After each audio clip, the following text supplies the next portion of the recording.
Assalamualaikum warahmatullahi wabarakatuh. Perkenalkan, saya Sri Utami dengan NIM 70121014 dari kelas 2G. Di sini saya akan menjelaskan tentang tugas individu konsep sistem informasi. Baiklah, langsung saja saya akan menjelaskan tugasnya, yaitu jenis-jenis sistem informasi. Yang pertama ada sistem informasi manajemen. Sistem informasi manajemen merupakan salah satu pengimplementasian dari sistem informasi yang digunakan pada sasaran kalangan manajerial. Kalangan manajerial merupakan setiap individu yang memiliki posisi di dalam sebuah organisasi dan lingkup pekerjaan yang bertugas untuk melakukan manajemen pada suatu divisi atau bagian di dalam organisasi dan juga perusahaan. Level manajerial biasanya ditandai dengan jabatan manajer, pimpinan, ataupun ketua pelaksana. Fungsi sistem informasi manajemen yaitu melakukan monitoring terhadap kinerja anak buah, memberikan penilaian langsung terhadap kinerja anak buah, menerima laporan dan juga hasil pekerjaan dari anak buah atau bawahan, melaksanakan fungsi pengawasan dan juga pemindahan tugas bagi bawahan dan juga anak buah, memberikan masukan kepada dewan direksi terhadap promosi jabatan dari anak buah, melihat kelebihan dan juga kekurangan yang dimiliki oleh anak buah, melakukan komunikasi antar level manajerial untuk kepentingan organisasi dan juga perusahaan, membantu mempercepat proses pengambilan keputusan oleh pihak manajemen dalam mengatasi suatu permasalahan, menganalisa suatu masalah dan juga problem yang muncul pada suatu organisasi, meningkatkan efisiensi manajerial di dalam sebuah organisasi atau perusahaan, menunjang fungsi operasional dari manajemen dalam melakukan tugasnya di sebuah perusahaan atau organisasi. Yang kedua, sistem informasi eksekutif. Sistem informasi eksekutif berarti merupakan sebuah sistem informasi yang dikembangkan dan juga diimplementasikan untuk memberikan kemudahan arus informasi suatu organisasi atau perusahaan kepada mereka yang berada pada level eksekutif. Adapun mereka yang termasuk dalam level eksekutif dari sebuah perusahaan atau organisasi adalah mereka yang memiliki hak penuh atas organisasi ataupun perusahaan, bisa jadi pemegang tunggal perusahaan dan juga pemegang saham organisasi atau perusahaan, CEO atau pemimpin tertinggi di sebuah perusahaan, dewan komisaris perusahaan, direktur utama dari sebuah perusahaan atau kantor cabang, dewan direksi, dan elemen eksekutif lainnya yang memiliki kewenangan khusus terhadap suatu perusahaan atau organisasi. Biasanya sistem informasi yang ditujukan kepada level eksekutif dari sebuah organisasi atau perusahaan banyak berisi mengenai kegiatan yang dilakukan oleh sebuah perusahaan atau organisasi dalam jangka waktu tertentu, kinerja dari level manajerial, atau jabatan yang langsung berada di bawah level eksekutif, kondisi kestabilan keuangan dan juga finansial dari sebuah perusahaan atau organisasi, lingkungan kerja dan juga budaya organisasi yang timbul pada perusahaan atau organisasi tersebut, nilai perusahaan atau organisasi dalam bursa saham. Yang ketiga, sistem informasi akuntansi. Sistem informasi akuntansi merupakan salah satu pengimplementasian dari sistem informasi manajemen yang berhubungan dengan kegiatan akuntansi dan juga penghitungan dari sebuah perusahaan atau organisasi. Seperti kita ketahui, akuntansi merupakan proses yang dilakukan untuk melihat kondisi kesehatan keuangan dan finansial, serta bagaimana suatu sistem keuangan di dalam sebuah perusahaan atau organisasi dapat berjalan. Fungsi sistem informasi akuntansi yaitu sebagai proses audit dari kondisi keuangan perusahaan, menampilkan data-data pembelanjaan, pembelian, dan segala bentuk keuangan yang dilakukan dan dilalui oleh sebuah perusahaan, membantu mempercepat proses penghitungan akuntansi keuangan, menentukan keuntungan dan juga kerugian dari sebuah perusahaan, memperjelas informasi penting mengenai jumlah dana yang harus dihitung dengan melakukan proses akuntansi, merapikan catatan keuangan dari sebuah perusahaan atau organisasi, membantu mempercepat proses pengambilan keputusan perusahaan, terutama pada level akuntansi keuangan perusahaan, menyediakan proses transaksi keuangan dan keterangan akuntansi rutin dari sebuah perusahaan. Yang keempat, sistem informasi keuangan. Sistem informasi keuangan terkadang merupakan salah satu implementasi dari sistem informasi yang berada di bawah naungan manajemen. Namun terkadang sistem informasi keuangan juga bisa merupakan sistem informasi yang berdiri sendiri. Ada beberapa perusahaan yang melibatkan pihak manajemen dalam membantu proses pengaturan keuangan perusahaan dan ada pula yang tidak, sehingga hal ini tergantung dari budaya organisasi dari perusahaan tersebut.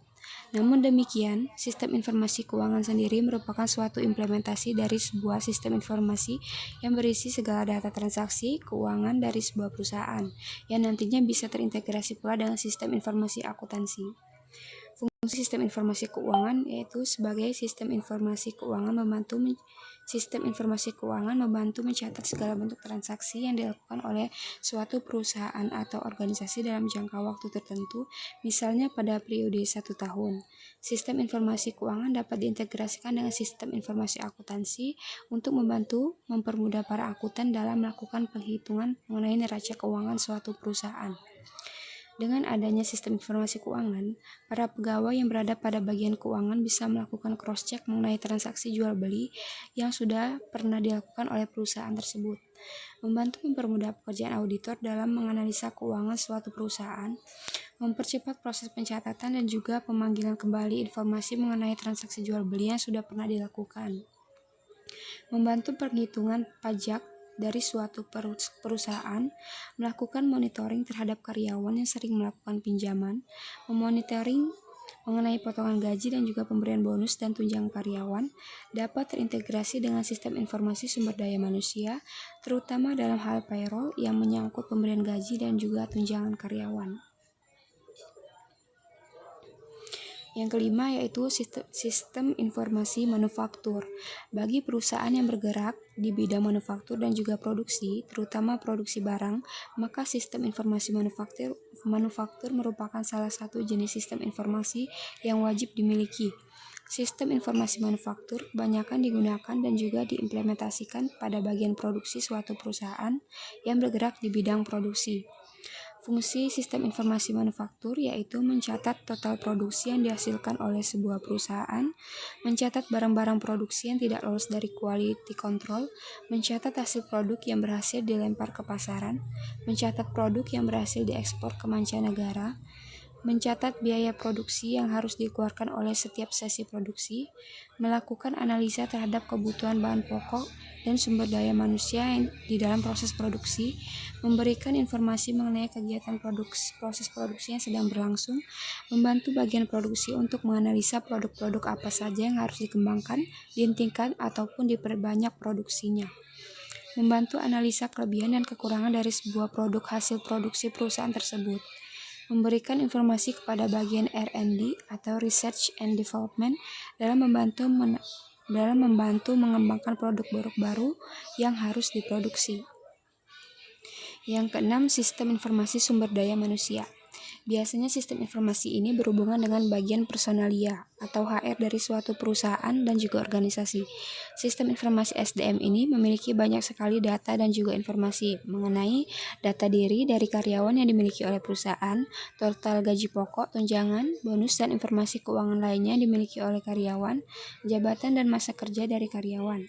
Fungsi sistem informasi sumber daya manusia yaitu membantu bagian personalia dalam melakukan analisis mengenai gaji pokok dari seorang karyawan, memberikan informasi mengenai kinerja yang dimiliki oleh setiap karyawan, membantu bagian personalia dalam menganalisis bonus, potongan gaji, serta pemutasian dan kenaikan jabatan dari karyawan, melakukan update data diri seluruh karyawan yang dimiliki oleh perusahaan tersebut sebagai acuan data dalam melakukan proses rekrutmen karyawan baru.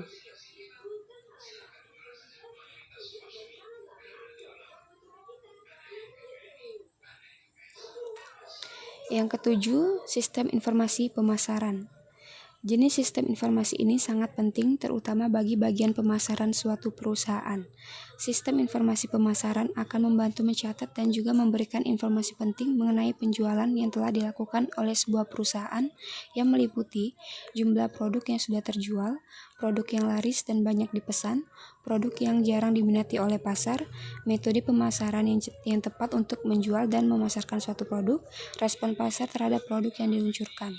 Sistem informasi pemasaran pada dasarnya dapat membantu usernya untuk melakukan analisa terhadap pasar atau analisis pasar, membantu bagian riset dan pengembangan untuk menganalisa produk-produk dari perusahaan tersebut.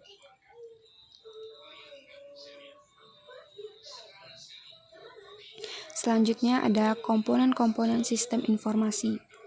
Yang pertama itu ada input. Input merupakan data yang dimasukkan ke dalam sistem informasi untuk diproses. Fungsinya yaitu memberikan masukan perintah kepada memori dan prosesor sebuah komputer untuk melacak nomor resi sebagai kata kunci untuk mencari berbagai informasi. Yang kedua ada proses atau prosedur, merupakan perangkat keras yang berfungsi untuk memproses dan mengolah data yang diberikan dari input. Proses tersebut dapat berupa algoritma atau langkah-langkah, logika, dan model matematika yang tentunya sudah diimplementasikan oleh pengembang sistem. Yang ketiga itu ada output. Output merupakan hasil proses dari input. Output berupa informasi yang bermanfaat yang dapat membantu pemakai sistem dalam mengambil keputusan. Fungsinya yaitu menghasilkan informasi dari proses input dan membantu pengguna menemukan informasi. Yang keempat, teknologi. Teknologi yang dimaksud adalah alat atau perangkat keras yang dilakukan untuk menjalankan sistem informasi. Contohnya ada PC, laptop, smartphone, dan lain-lain. Fungsinya untuk memasukkan data atau menginput data, memproses input, menyimpan data, mengakses data, dan menghasilkan output.